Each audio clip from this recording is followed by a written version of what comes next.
Bud Not Buddy by Christopher Paul Curtis, Chapter 7. I pushed the heavy door open and walked into the library. The air in the library isn't like the air anywhere else. First, it's always cooler than the air outside. It feels like you're walking into a cellar on a hot July day, even if you have to walk up a bunch of stairs to get into it. The next thing about the air in the library is that no other place smells anything like it. If you close your eyes and try to pick out what it is that you're sniffing, you're only going to get confused because all the smells have blended together and turned themselves into a different one. As soon as I got into the library, I closed my eyes and took a deep breath. I got a whiff of the leather on all the old books, a smell that got real strong if you picked one of them up and stuck your nose real close to it when you turned the pages. Then there was the smell of the cloth that covered the brand new books. The books that made a splitting sound when you opened them. Then I could sniff the paper, that soft, powdery, drowsy smell that comes off the pages in little puffs when you're reading something or looking at some pictures, a kind of hypnotizing smell. I think it's that smell that makes so many folks fall asleep in the library.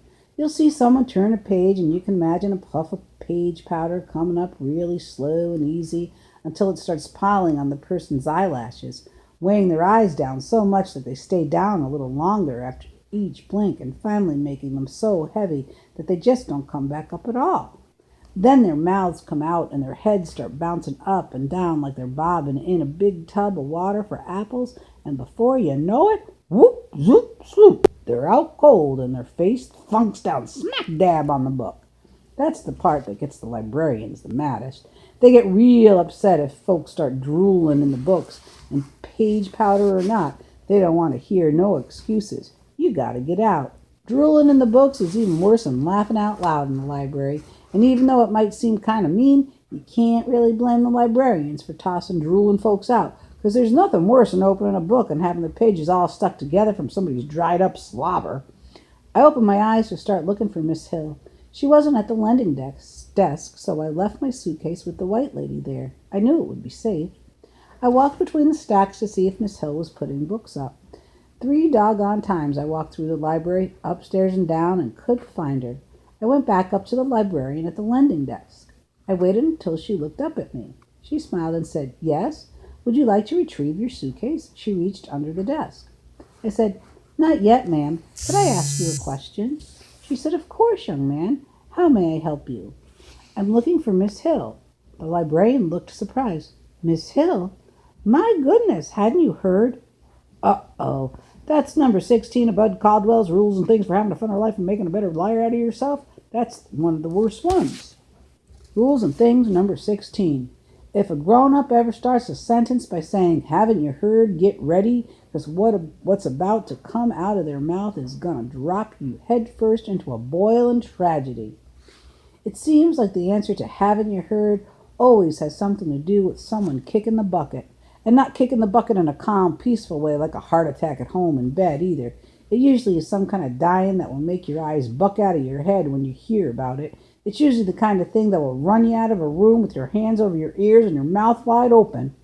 Something like hearing that your grandmother got her whole body pulled through the wringer on a washing machine, or something like hearing about a horse slipping on the ice and landing on some kid you went to school with. I answered, "No, ma'am," and got my stomach ready to hear about Miss Hill biting the dust in some way that was going to give me nightmares. The librarian said, "There's no need for you to look so stricken. It's not bad news, young man." She laughed a quiet librarian-type laugh and said, "Really, it's not bad news, unless you had matrimonial plans concerning Miss Hill." I pretended I knew what she was talking about. Most times if you listen to how grown-ups ask a question, they let you know what it is they want to hear. I said, "No, ma'am, I didn't plan that at all." She laughed again and said, "Good, because I don't think her new husband would appreciate the competition. Charlemagne, Miss Hill is currently living in Chicago, Illinois." I said, "Husband? You mean she got married, ma'am?" The librarian said, "Oh, yes, and I must tell you, she was radiating happiness." I said, "And she moved all the way to Chicago?" "That's right, but Chicago isn't that far. Here, I'll show you." She reached under her desk and pulled out a thick leather book called Atlas of the United States of America. She thumbed through a couple pages and said, "Here we are." She turned the book to me. It was a big map of Michigan, and a couple of the states that were next to it. We're here. She pointed to the spot that said Flint, and Chicago is here in Illinois.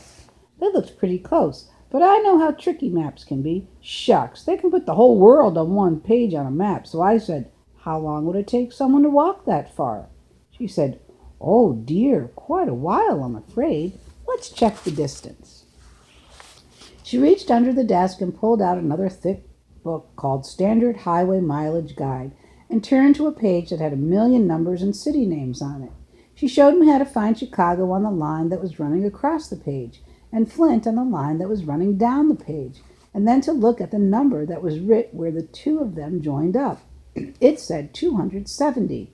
She pulled a pencil out and said, okay, this is how one figures the amount of time required to walk to Chicago. Now, she pulled a third book out. Shucks, this is one of the bad things about talking to librarians. I asked one question, and already she had us digging through 3 different books.